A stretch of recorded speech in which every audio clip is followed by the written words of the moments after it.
and there I was standing with some McNuggets, and I liked those, and so did he. We had a lot in common. The Mercedes-Benz Interview Lounge. Gavin DeGraw, you can hear his story in his music, especially with his new album, Face the River, and also a documentary series called Face the River. I want to talk about all of that, and we're going to hear some live music.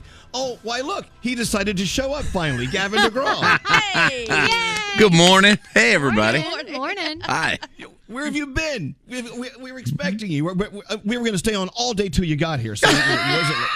Well, what happened was I was looking through my closet at the hotel trying to match the color of the wall behind me. I got pretty close. Very good. Very good. I did the exact no-no for being on film. So sorry about that. You did okay. So, we've done this for so many years, and every once in a while an artist will come across your path that you love just as much when they're singing versus when they're not singing, and you're that guy. And so Thank you, man. Wow. I'm glad you found a moment to finally show up. We were getting nervous. Happy to be here, man. I know, but we were sweating it out. Like, where's Gavin? Is he coming? Well, brother, we've been overdue anyway, man. So it's nice to see you guys again.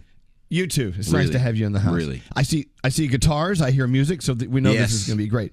So let me set it up for you. Gandhi is in our Los Angeles studio because she's receiving a Gracie Award tonight, which is, of course, an amazing award for women in broadcasting. Danielle's in her basement. Hi. Hello. I'm in a bedroom, and to absorb the sound, I have a mattress leaning against the wall behind me. So hey, can you do my place? Absolutely.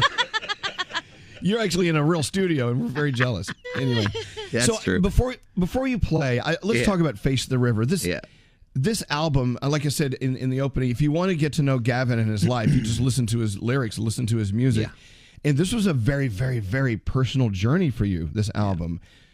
One that's extremely relatable to a lot of us. You want to hit it and kind of explain it to us? Sure. Well, I think life in general kicked everybody's butt simultaneously over the course of the last couple of years.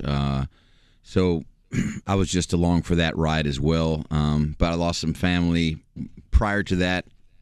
A few years prior to COVID, I lost my mom, and then 2 weeks later my grandma, and then 6 months later my granddad, and then COVID hit, and then just a lot of things just went wrong, and then my dad got diagnosed, and then he passed while I was making the right after I made the record, and I was wanting to memorialize them, but not write a funeral march. I wanted to celebrate my family and acknowledge my family, and I thought that the blue collar heroes in my life were worth talking about and acknowledging and giving them a little bit of worship. We don't do much of that in our culture. Celebrate our families enough, in my opinion. Not all of us hate our families. I actually like mine. So, there's a lot of those stories of, F you, Dad, I'm playing rock and roll. I didn't have any of that stuff. I used to play in bars when I was a teenager on school nights with my father. It was like, all the abnormal things for someone to become a musician in the old school stories. I was actually supported, and I wanted to, celebrate all that stuff, and I didn't want these people to disappear off the planet if I had a means of telling their story and making them semi-permanent, at least in song. Wow. I couldn't let go, and this is my way of holding on. I hate to use this word because it may be misunderstood. I find the music I've heard so far, I've heard 4 tracks on this album so far. I use the word Americana, and I'll tell you why. It really is a folksy, but not all folksy, sounding piece of work from the heart. Thank you. And when you lose these people who are so important to your foundation, sure. Even though you loved them and appreciated them so much when they were alive, they become different people once you lose them. Once they're gone, and you get to know yourself and them more when they pass away. And I think this album, I'm assuming the rest of it is tribute to that. And good for you. Thanks. You man. needed this, but there's a documentary series as well. Talk about that. Well, a common treatment for people in my family. A common way of us comforting ourselves has been just, I've noticed, was taking long drives.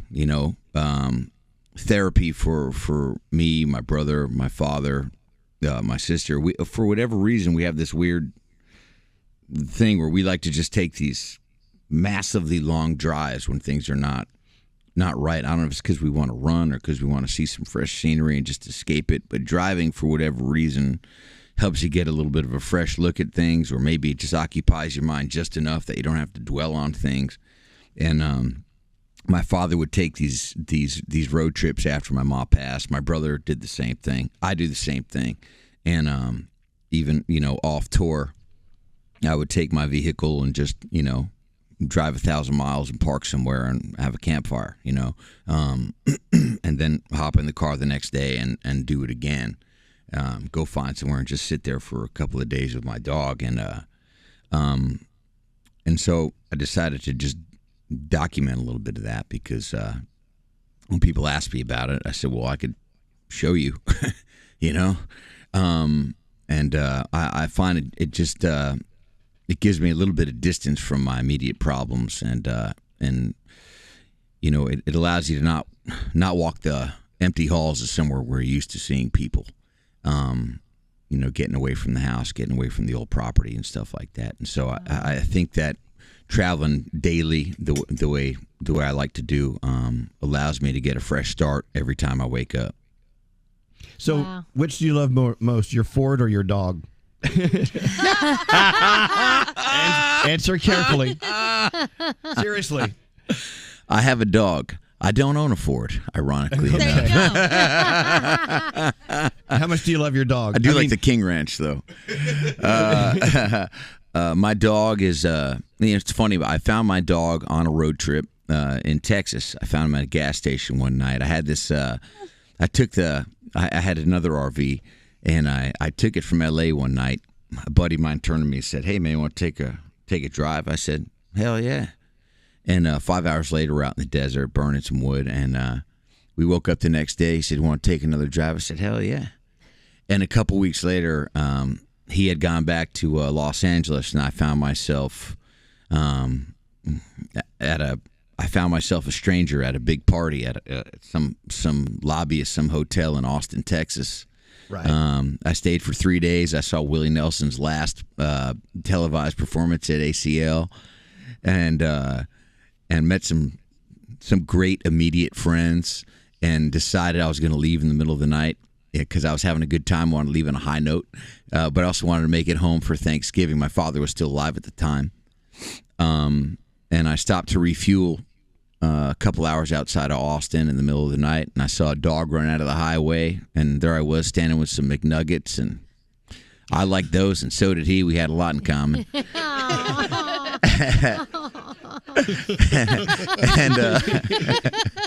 And I waited there for like an hour and a half. I waited out there, and I was walking up to strangers. I was like, excuse me, is this your dog? Is this your dog? And nobody claimed him, and I thought, well, I'm not going to let this dog get run over out here, and it's an hour and a half, and if somebody does own him, they don't deserve to own him anymore if they're leaving him out here on the highway.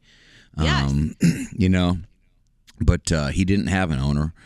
He had a chip, and I took him to a vet to see if he did have an owner. He had a chip, and it was undocumented. So I said, well, I guess I'll put my name on that. And he adds a lot. He adds a lot. His name is Buddy. He's my son. And but I think he might be better than like a real son, because he'll never tell on me. Truth. Wow. Yeah. By the way, if you're just turning us on, I hope you listen to this in podcast form later. Gavin DeGraw is here, and in his album, the storytelling is definitely there. But just having him here, we're hearing some great stories. Yeah. I Buddy. can't believe that he stood there and waited an hour and a half to see if someone came to claim the dog. That's dedication right there. Hey, man, I was afraid I was going to be stealing some kid's dog, right before Thanksgiving. That's That's some bad karma right there. Yeah, you know? Hey, I got to tell you something. Speaking of hopping in the RV and rolling across the country, Gandhi last year and again this year, I do believe, did her RV trip across America. Great. She and a couple of people, and so she would do the show on the road. Tell them where you went last time. You were in. Oh, we went from Texas to California last time. We hit Grand Canyon, Yosemite, Sequoia, the Painted Desert. We're going to do it again this year. And since you've been traveling, are there places that you would recommend that are kind of off the beaten path that we wouldn't know about? I can tell you that off the air. Oh! I love it. Okay. Deal. I don't want to compete for camping spaces. And when you said you and your buddy were in the desert burning wood, can you explain what that means? Off the air. Okay, yeah, we were all out of tires. So. No, we were, it gets cold out there in the desert at night. I think a lot of people don't. Does. Yeah, I think a lot of people don't realize the desert, the variety of temperature throughout the course of the day. Once the sun goes down, there's just nothing holding the heat anymore. And man, it could just get wicked cold out in the desert at night. Well, I'm sure Gandhi will burn a lot of wood out in the desert. All kinds of things. All kinds of things. She's burning all sorts of things. Yeah. So, Gavin, I know you have a guitar or two with you. I mean, how are we setting this up? Because I would love for everyone to hear a song from the album. Wow, thanks, man. Well, I'm here with my buddy Billy Norris. He's a killer guitar player, singer. Hi, Billy. He's right here, and we travel together all the time, and we've been doing a bunch of live tour dates throughout the release of the album, and so we're all that remains from this little run. Well done. That was amazing. That was Oh my gosh! Unbelievable. Amazing. Guess what? So much. Guess what just happened? Just for the second time in my career, I cried while someone was performing for us. Yay! Wow. Same. That was just awesome. Oh Gavin my gosh. DeGraw, Wow. Thank just you so incredible. much, Elvis. Wow, thank you guys so much. And I just want to say thank you to your mom and dad for giving us the gift of you. Wow, you you really are just a treasure beyond. Yep. I'm so sad that we're all not there to hug you because I just want to hug you right now. Yep. A group super spreader COVID hug. Let's go. So much good advice. COVID in that song, huddle. Yeah. Just unbelievable. Yep. You got a text. It says, I needed this song today. I've been working in the hamster wheel and finally took a step for a change. Wow. And have the interview tomorrow and so nervous. Oh, good. A new job. Big pay cut, but I'm going to go for that old Ford. What a great text. Wow. Oh my God. That's so awesome. heavy. That's awesome. Wow. It is beautiful, heavy, right? That's beautiful. So, wow. So what's the rest of your day about, Gavin DeGraw? What are you doing? I'm doing the music shuffle. I'm going to talk about the new music, and I think I may be seeing some of your guys' friends here at the building we're at right now, and just going around and hopefully spreading some love today, and providing some music therapy, and doing the one thing that I think God planned for me to do, which is play music. So. Well, there you go. And you do it so beautifully. And, appreciate that. And Gavin, so I just hope you have a great day like we're going to have, because what you just did for us, that was such a great gift. Wow. Amazing. Awesome. Face the River is the latest album from Grammy-nominated superstar Gavin DeGraw. I love saying that. And, of course, the documentary series, Face the River, premiering exclusively on Facebook. Is it out, or when's it coming out? Yeah, the docu-series is out for sure. Oh, good. It's not too long, so we were really conscious about it just being, little 5-minute, 7-minute segments, because we all have attention problems and busy lives. So, I didn't want to release one of those 7-hour, pieces to make people feel like, hey, did you see it? Sorry, man, I have a job. Exactly. So, just a few minutes is enough at a time. So. Well, I can't wait to spark one up and give him a watch. It's going to be great. Gavin DeGraw, the album Face the River. So I want to play Summertime. This is the song one of the songs I heard. I love this song. Can you set it up? Wow. Yeah, please. So seasons are changing, and I always thought summer was really a great time for love. Because everybody, well, for a lot of reasons. One of the reasons everybody's out strutting their stuff. That's a good time to look for it. True.